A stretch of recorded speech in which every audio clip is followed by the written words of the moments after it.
Hello student, good morning. लक्ष्य के online lectures में आपका वेलकम है। अब हम लोग 2020 event 4 same electrical branch transmission and distributions का ऑब्जेक्टिव क्वेश्चन देखते हैं। ठीक है। तो हमारा पहला क्वेश्चन से बच्चा, in transmission line pin type insulator is use up to. तो ये तो ध्यान दीजिएगा, इंसुलेटर सेक्शन से आपका ऑब्जेक्टिव आएगा ही आएगा। तो सभी का हम अच्छे से नोट्स बनाकर आपको दे दिए हैं, वहाँ से आपको याद कर लेना है। तो पिन टाइप इंसुलेटर है यूज अप टू, तो 33 kV तक हम लोग पिन टाइप इंसुलेटर का यूटिलाइजेशन करते हैं, अप टू 33 kV। इसके बिलो ही होता है, इसके एबव नहीं जाते हैं हम लोग। ओके, तो फर्स्ट का बी। उसके बाद सेकेंड है, इन अ स्ट्रिंग ऑफ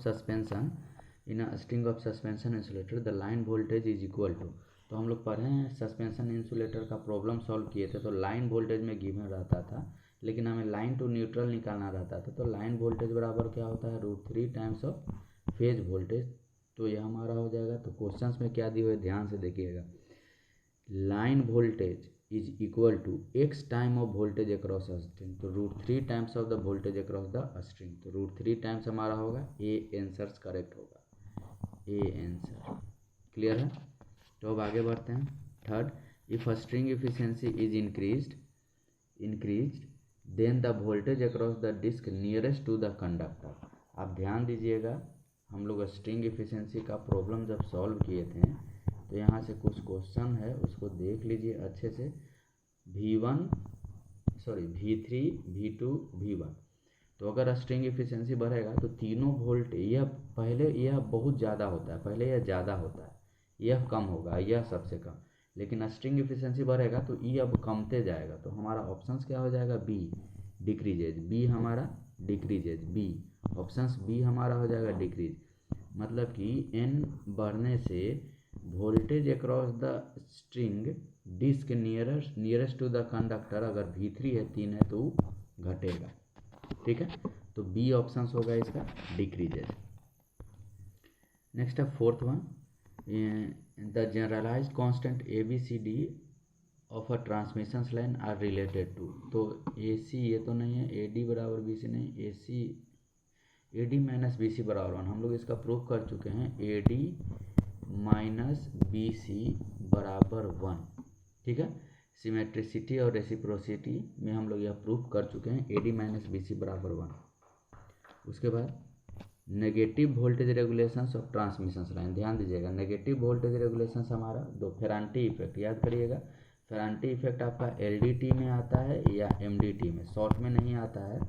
और फेरांटी इफेक्ट में हमारा रिसीविंग एंड का वैल्यू बड़ा हो जाता है, किससे, सेंडिंग एंड से। इस कारण हमारा वोल्टेज रेगुलेशंस क्या आ जाएगा, नेगेटिव आ जाएगा। तो आपको पूछ दिया है, negative voltage regulations of a transmission line means क्या होता है। VR बराबर VS नहीं, VR is less than VS नहीं, VR is greater than VS। तो सी ऑप्शन इसका करेक्ट होगा, VR is greater than VS। उसके बाद है AC distribution system addition and subtractions of current are done. तो हमेशा ध्यान दीजिएगा, AC डिस्ट्रीब्यूशंस में हम वेक्टोरियली सम करते हैं, DC डिस्ट्रीब्यूशंस में अर्थमेटिकली सॉल्व करते हैं। तो आपका ए ऑप्शन करेक्ट होगा, वेक्टोरियली, 6 का ए।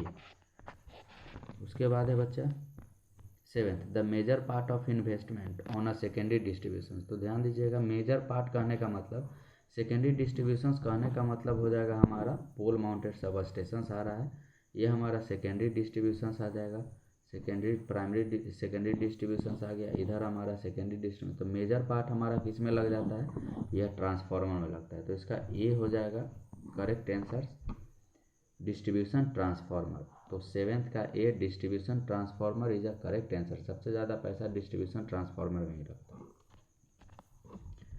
उसके बाद है 8th number, in a ring main system the voltage fluctuations is less. Ring main system का हमारा वोल्टेज फ्लक्चुएशंस लेस होता है, तो इसका ए करेक्ट आंसर होगा।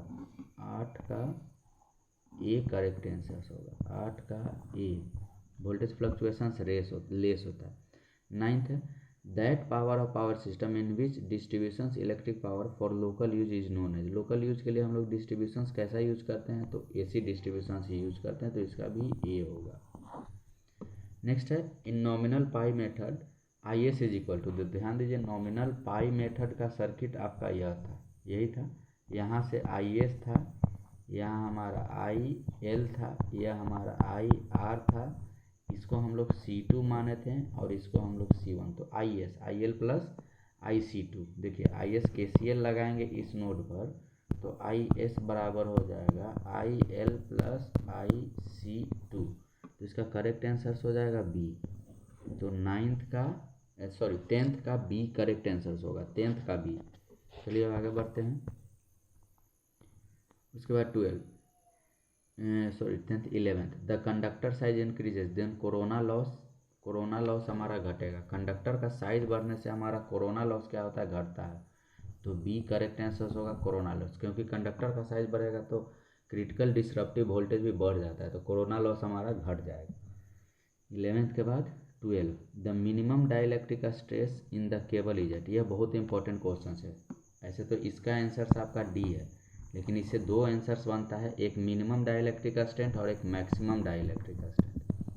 तो मैक्सिमम डाइलेक्ट्रिक स्ट्रेंथ बच्चा, मैक्सिमम डाइलेक्ट्रिक स्ट्रेंथ होता है हमारा सरफेस पर। कहाँ होता है, सरफेस पर, ध्यान दीजिएगा इसको, सरफेस पे। और मिनिमम होता है हमारा,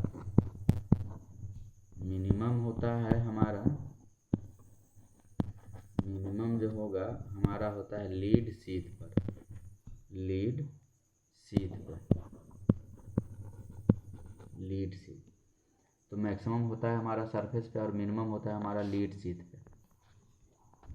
नेक्स्ट है, if the length of the cable increases then its insulation resistance. अगर लेंथ बढ़ेगा तो यह बहुत इंपॉर्टेंट क्वेश्चन है। तो R insulation is inversely proportional to L length होता है। कंडक्टर का नहीं पूछ रहा है, बच्चे गलती कहाँ करते हैं कि कंडक्टर समझ लेते हैं, नहीं कंडक्टर नहीं पूछ रहा है, इंसुलेशन पूछ रहा है। तो if the length of the cable increases then its insulation resistance, तो क्या होगा बता दीजिए। लेंथ बढ़ेगा तो इंसुलेशन रेजिस्टेंस हमारा क्या हो जाएगा, घट जाएगा। तो सी आंसर हो जाएगा इसका, तो correct answer C,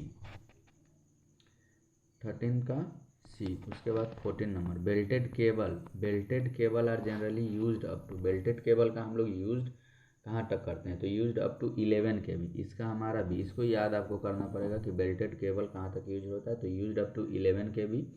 B option correct answer है। उसके बाद है बच्चा, super tension cable are used up to. Super tension cable हम लोग यूज करते हैं 11 kV टू 33 kV, तो इसका भी बी ऑप्शन ज़्यादा है, बी ऑप्शन करेक्ट है, 11 kV टू 33 kV। यह मैंने नोट्स में सारा लिखवा चुका है, लेक्चर्स में सारा बता चुका है, ठीक है, 11 kV टू 33 kV। उसके बाद 16, majority distribution substation are of. तो हमेशा ध्यान दीजिए, जितना भी डिस्ट्रीब्यूशन सब स्टेशन होता है, मेजोरिटी सबसे ज़्यादा हमारा होता है आउटडोर, तो सी हमारा होता है आउटडोर। मेजोरिटी मतलब ज़्यादा होता है, दोनों इंडोर और आउटडोर दोनों होगा, लेकिन मेजोरिटी पूछ रहा है तो आउटडोर हो जाएगा। उसके बाद है बच्चा 16th हो गया। 17, fault locations dash in an outdoor substation then the indoor substation में फॉल्ट को लोकेट करने में थोड़ा सा कठिनाई होता है। आउटडोर सब स्टेशन में फॉल्ट हमारा विजिबल हो जाता है नेकेड आई से, इसलिए ईजियर हो जाएगा, बी हो जाएगा। ईजी होता है आउटडोर सब स्टेशन में compare than indoor substation. उसके बाद है बच्चा, pole mounted substation are use. तो ये तो सबको याद रहना चाहिए कि पोल माउंटेड सब स्टेशन कहाँ यूज करते हैं। तो सेकेंडरी डिस्ट्रीब्यूशंस में हम लोग क्या यूज करते हैं, pole mounted substation. Primary distributions में नहीं, घर से निकलते हैं, कुछ दूर चलते हैं, रास्ते में मिलता है एक इस तरह का शेप, और इसी शेप पर हमारा ट्रांसफार्मर होता है। Dead transformer are known as secondary, dead transformer are known as distribution transformer, और dead system are known as pole mounted substation and which are used in a secondary distribution. उसके बाद बच्चा, outdoor sub station required more space. इसके लिए तो आंख बंद कर देना है, आउटडोर सब स्टेशन से मोर स्पेस, तो बी। उसके बाद है last one, according to the voltage the range of extra high tension cable. Extra high tension cable का हमारा होता है 33 से 66। एक्स्ट्रा हाई टेंशन का केबल होता है 33 से 66 kV, वोल्ट में नहीं kV। तो क्या ऑप्शन हो जाएगा, बी 33 से 33,000 से 66,000, 33,000 से 66,000 वोल्ट, तो बी करेक्ट आंसर हो जाएगा। तो 20th का बी, ठीक है। तो मिलते हैं अगले लेक्चर्स में, ठीक है। तब तक इस लेक्चर्स को शेयर जितना कर सकते हैं कर दीजिए, ठीक है, क्योंकि इम्पोर्टेंट है सभी के लिए। लाइक सब्सक्राइब करते रहिए। Okay, thank you.